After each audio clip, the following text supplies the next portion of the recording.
الحمد لله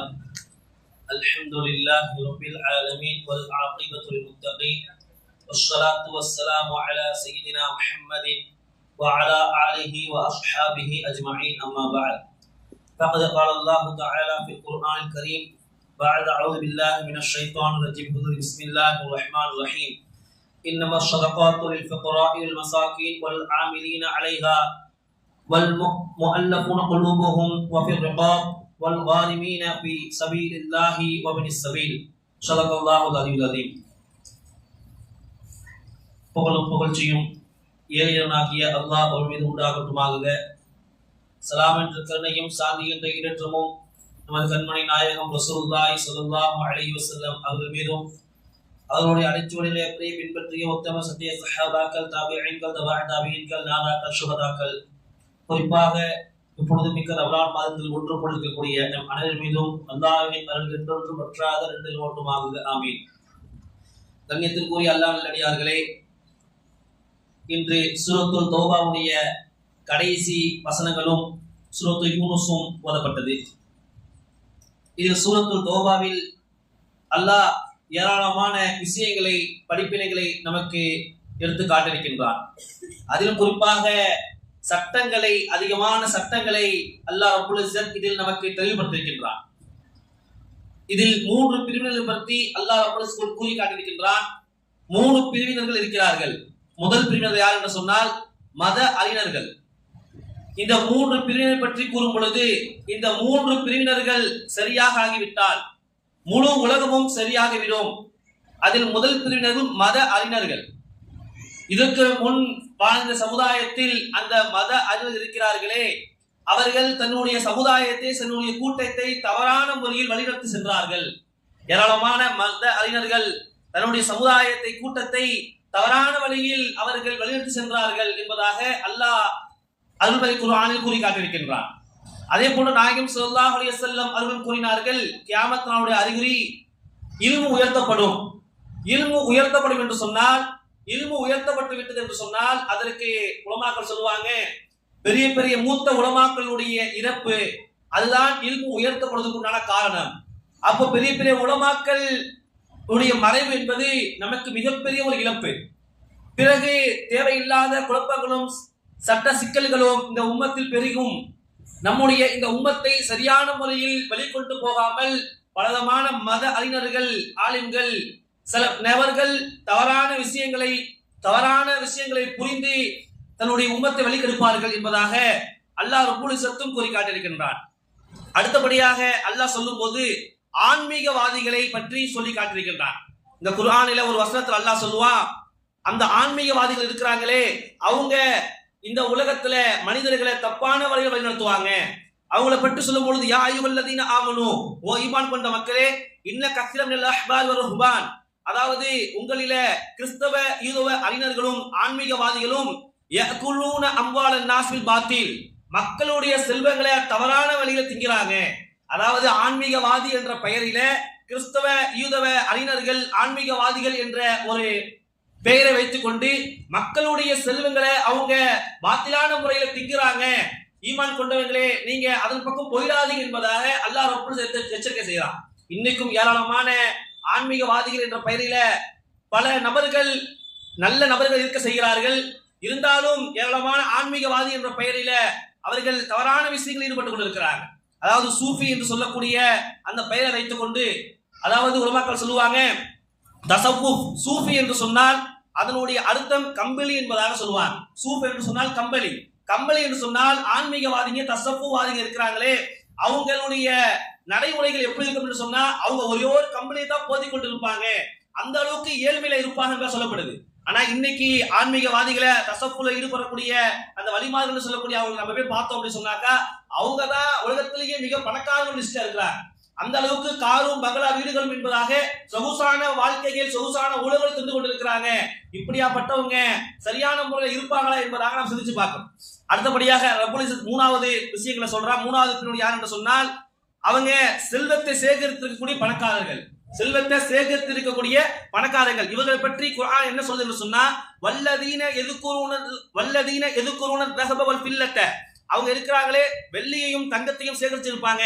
வலா இன்ஃபிஊனஹா ஃபீ ஸபீலில்லாஹ், அல்லாஹ்வுடைய பாதையில செலவு செய்ய மாட்டாங்க. தங்கத்தையும் வெள்ளியை சேகரிச்சு பணக்காரா இருப்பாங்க, ஆனா அல்லாஹ்வுடைய பாதையில செலவு செய்ய மாட்டாங்க.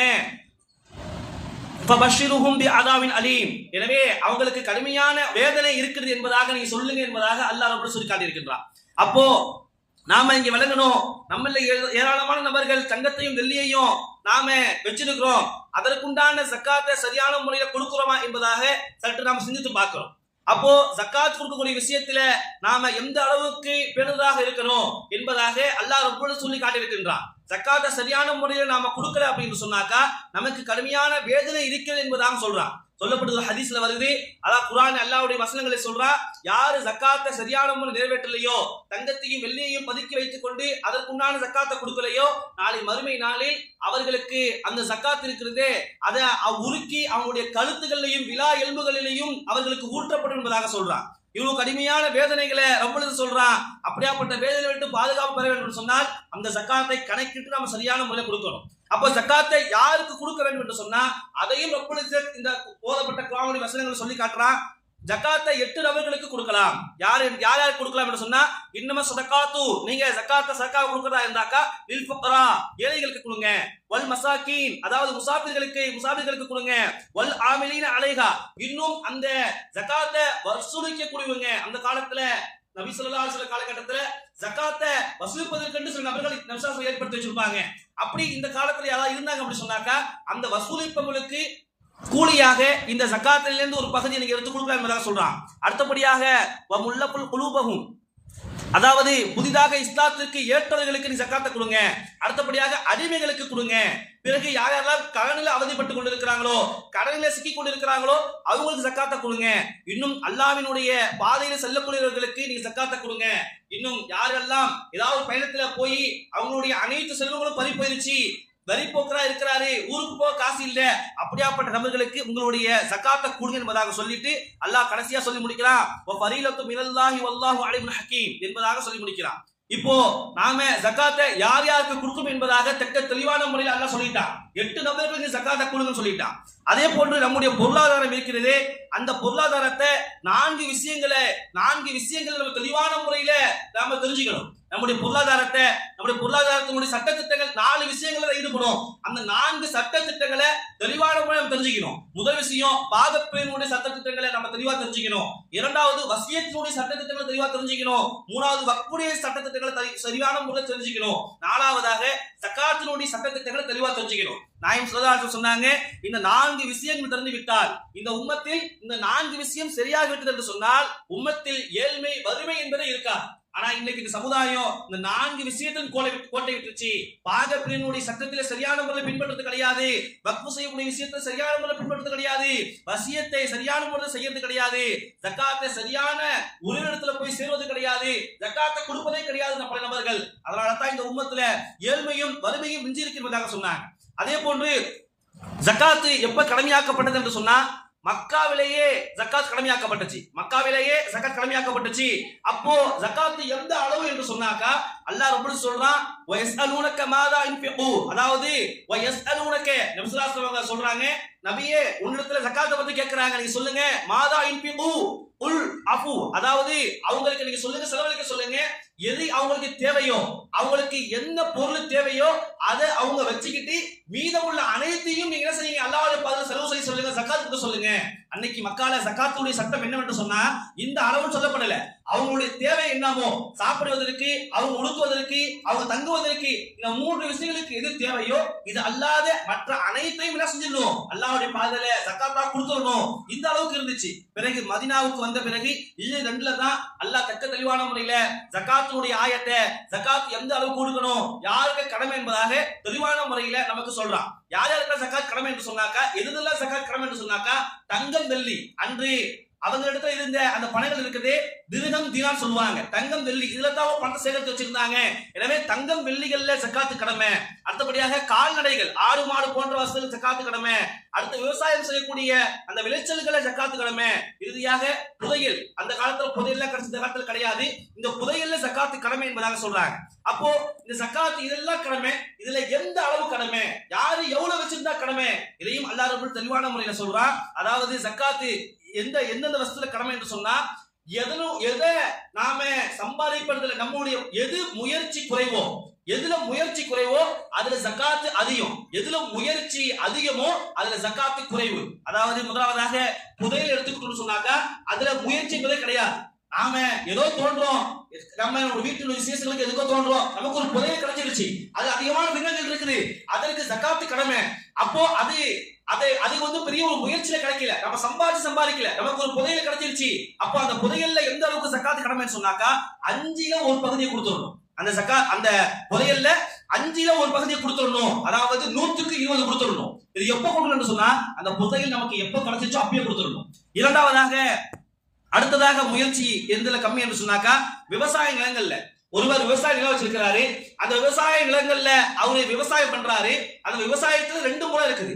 ஒண்ணு வானம் பார்த்த பூமின்னு சொல்லுவாங்க, அந்த பூமிக்கு நாம தண்ணி ஊத்த வேண்டிய அவசியம் கிடையாது, அதற்காக இரண்டு செலவழிக்க வேண்டியதோ அதை இறைச்சி ஊத்த வேண்டிய அவசியம் கிடையாது. மழை பெஞ்சா நம்ம விளைச்சல் முளையும். இப்படியாப்பட்ட விளைச்சல் இருக்குது. இப்படியாப்பட்ட விளைச்சலுக்கு அல்லாஹ் ரப்பல் சொல்றா 20ல ஒரு பகுதி கொடுத்தா போதும். அந்த விளைச்சலை 20 பகுதியாக ஆக்கி அதுல 1 ஜக்காத்து கொடுக்கணும். அதாவது 100க்கு 10 கொடுத்தா போதும் என்பதாக சொல்றான். 100க்கு 10 கொடுத்தா போதும். அதாவது விளைச்சல் பூமிகளுக்கு 10ல 1 கொடுக்கணும். 10 பகுதியா ஆக்கி அந்த 10ல 1 கொடுக்கணும். இதுவே ஒருவர் விவசாயம் செய்யறாரு, அந்த விவசாயத்துக்கு தண்ணீர் வானம் பார்த்த பூமி கிடையாது, மழை வரல, அவர் விவசாயம் பண்றதுக்கு தனியா ஒரு போர் செட்டு வச்சு இல்ல ஒரு கிணறு தோண்டி அதிலிருந்து தண்ணியை செலவு செஞ்சு ஊத்துறாரு என்று சொன்னாக்கா அப்படியாப்பட்ட நிலங்களுக்கு 20ல 1 கொடுக்கணும். அதாவது 100ல 5 கொடுக்கணும். அடுத்தபடியாக அல்லாஹ் சொல்றான், மூணாவதாக இதுதான் முக்கியமான விஷயம் என்னன்னா, தங்கம் வெள்ளி பணங்காசுகள் நம்ம கிட்ட இருக்கக்கூடிய பணங்காசுகள் அது சாதாரணமாக நமக்கு கிடைக்கல. இதற்கு நீ மனுஷன் மிகவும் பாடுபடுறான். இது மிகப்பெரிய முயற்சி வருது. அல்லாஹ் பாருங்க வருஷலா சொல்லிக்கிட்டே இருக்கிறான். அப்ப இந்த பணங்காசுகள் ஜக்காத் எவ்வளவு கடமைன்னு சொன்னாக்கா 40ல ஒரு பகுதி. நாம சம்பாதிக்கக்கூடிய சம்பாத்தியத்தை 40 பகுதி ஆக்கி அதுல ஒரு பகுதி ஜக்காத்து கொடுக்கணும். அப்போ 100ல 2.5%. 100ல 100 ரூபாய் ஒட்டை இருக்குன்னு சொன்னாக்கா 2 ரூபாய் 50 காசு கொடுக்கணும். 1000 ரூபாய் இருக்குன்னு சொன்னாக்கா 25 ரூபாய் கொடுக்கணும். இப்படி நம்ம கணக்கு வச்சுக்கணும். அப்போ தங்கத்துல 40ல ஒரு பகுதி, அதாவது 100க்கு 2 கொடுக்கணும். அப்போ தங்கம் வெள்ளி அனைவருக்கும் இருக்குது. அப்ப அனைவரும் ஜக்காத் கொடுக்க வேண்டுமா சொன்னாக்கா அதற்கு ஒரு அளவு சொல்றாங்க. அதாவது அந்த காலத்துல மதிப்பின்படி 20 தீனார், அதாவது தங்கத்தின் தீனார் என்று சொன்னா தங்கம். அப்போ தங்கத்துல 20 தீனார் என்று சொன்னாக்கா யார் இடத்துல 87.480 கிராம் தங்கம் இருக்குதோ, யார் இடத்துல 87.480 கிராம், அதாவது 11 பவுனுக்கு 520 கிராம் குறைவா, 10 பவுனு கிட்ட 11 பவுனுக்கு 520 கிராம் குறைவாக யார் இடத்துல தங்கம் இருக்குதோ அவங்க ஜக்காத்தை கொடுக்கணும். அவங்க ஜக்காத்தை எப்ப கொடுக்கணும்? அல்லாஹ் மற்ற விஷயங்கள் எல்லாம் அது விளைச்சல் நிலமா விளைச்சல் விளைஞ்ச உடனே கொடுத்துடணும், புதையல் கிடைச்ச உடனே கொடுத்துடணும். ஆனா இந்த ஜக்காத்தை பொறுத்த அளவுக்கு ஒரு மனிதனிடத்துல அவன்கிட்ட எந்த ஒரு ஜக்காத்துடைய தொகையும் இல்ல, அவன்கிட்ட 11 பவுன் வந்துருச்சு அப்படின்னா அன்னைக்கு கொடுக்க வேண்டிய அவசியம் இல்ல. அது ஒரு வருடம் ஆன பிறகு கொடுக்கணும், ஒரு வருடம் பூர்த்தியான பிறகு கொடுக்கணும் என்பதாக அல்லாஹ் ரப்பல் சொல்றான். அதே போன்று இந்த ஜக்காத்தை கொடுக்காதவர்களுக்கு அல்லாஹ் 3 விதமான எச்சரிக்கை தரான். இந்த ஜக்காத்தை கொடுக்காம பதுக்கி வச்சிருக்காங்களே அவங்களுக்கு 3 வகையான எச்சரிக்கை சொல்றான். ஆகிரத்தில் 2 வகையான எச்சரிக்கை. ஒன்னு என்னன்னு சொன்னாக்கா, யாரெல்லாம் இந்த உலகத்துல ஜக்காத்தை சரியான முறையில் நிறைவேற்றலையோ, சரியான முறையில் கணக்கிட்டு கொடுக்கலையோ அவங்களுக்கு அந்த ஜக்காத்துடைய பணங்கள் எல்லாம் பாம்பாக மாறி அவருடைய தாடையை பிடிக்கும். இந்த தாடையை பிடிச்சு அவங்க நாளை மறுமையில மிகப்பெரிய கஷ்டத்துக்கு உண்டான ஆளாகுவாங்க. இரண்டாவதாக சொல்றான், அந்த ஜக்காத் இருக்குதே அந்த ஜக்காத்துடைய பொருள்கள் எல்லாம் அந்த தங்கத்தை உருக்கி அவங்களுடைய முதுகிலையும் பலா எலும்புகளிலும் நெற்றிகளிலும் ஊத்தப்படும் என்பதாக சொல்றான். மூணாவதாக சொல்றான், அவர்களுக்கு இந்த உலகத்திலேயே மிகப்பெரிய நஷ்டம் உண்டாகும். யார் ஜக்காத்தை சரியான முறையில் கொடுக்கலையோ அவங்களுக்கு இந்த உலகத்திலேயே சரியான ஒரு நஷ்டத்தை அல்லாஹ் ரப்பல் கொடுத்துருவான் என்பதாக சொல்றான். இந்த உலகத்துல நஷ்டம் என்று என்னவென்று சொன்னாக்கா அவங்களுடைய ஆஸ்பத்திரி செலவுகள் சரியாகும், தேவையில்லாத விஷயங்கள் செலவாகும், அவங்க நினைச்சு பார்க்காத வகையில அவங்களுடைய ஜக்காத்தை சரியான முறையில் கொடுக்கலன்னா இந்த உலகத்திலேயே அவங்க செல்வங்களை அல்லாஹ் அழிச்சிடும் என்பதாக சொல்றான். ஆக ஜக்காத்தை நாம தெளிவான முறையில கணக்கிட்டு அதை சரியான முறையில கொடுக்கணும், அதை ஏழைகளுக்கு சேரக்கூடிய வகையில கொடுக்கணும், அதை கணக்கிட்டு கொடுக்கணும். நம்ம செய்யக்கூடிய மிகப்பெரிய தவறு என்னவென்று சொன்னா அந்த ஜக்காத்தை கணக்கிட்டு கொடுப்பது கிடையாது. நமக்கு ஜக்காத்து கடமை ஏதோ வரவங்களுக்கு போறவங்களுக்கு கையில இருக்கிறத ஏதோ கொடுத்து முடிச்சுட்டு நினைச்சுக்கிறோம். ஆனா ஜக்காத் அப்படி கொடுக்க கூடாது. அதை கணக்கிட்டு தெளிவான முறையில கொடுக்கணும் என்பதாக அல்லாஹ் ரப்பல் இஸ்ஸத் சொல்லி காட்டி இருக்கின்றான். நாம விளங்கி வச்சுக்கிட்டோம் ஜகாத் என்று சொன்னா அது ரமலானுடைய மாதத்தை கொடுக்கணும். ஜகாத் என்று சொன்னா அது ரமலானுடைய மாதத்தை கொடுக்கணும் அங்கீகரிச்சிருக்கோம். ஆக ஜகாத் ரமலானுடைய மாதத்துல கொடுப்பது ஜகாத் கிடையாது.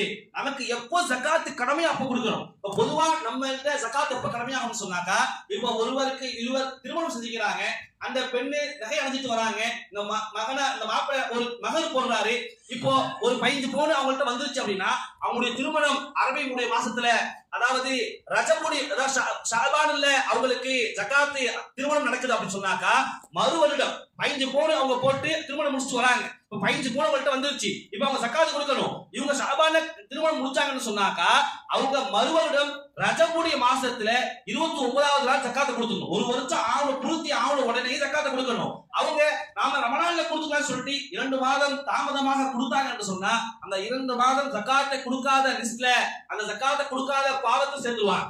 அப்போ ஜகாத்தை நாம அது ஒரு டேட்டா பிக்ஸ் பண்ணி கொடுக்கணும். இன்னைக்கு நம்ம ரமலான்ல கொடுக்கக்கூடிய வழக்கத்தை கொண்டு வந்துட்டோம். இப்ப ரமலான்லயும் நம்ம என்ன செய்யணும் அப்படின்னா, இப்ப நம்ம ஒரு டேட்டா பிக்ஸ் பண்ணிடணும். ரமலான்ல நீங்க இந்த வருடம் பிறை 10லயோ 12லயோ அல்ல 15லயோ 20லயோ கொடுக்குறீங்கன்னா அடுத்த வருஷமும் அதே டேட்ல கொடுக்கணும். நம்ம இஷ்டத்துக்கு தோன் நேரத்துக்கு கொடுக்க கூடாது. ஜகாத்தை கணக்கிட்டு கொடுக்கணும். அந்த நாட்களே அரபி மாதத்தை முன்வைத்து கொடுக்கணும் என்பதாக உலமாக்கள் சொல்றாங்க.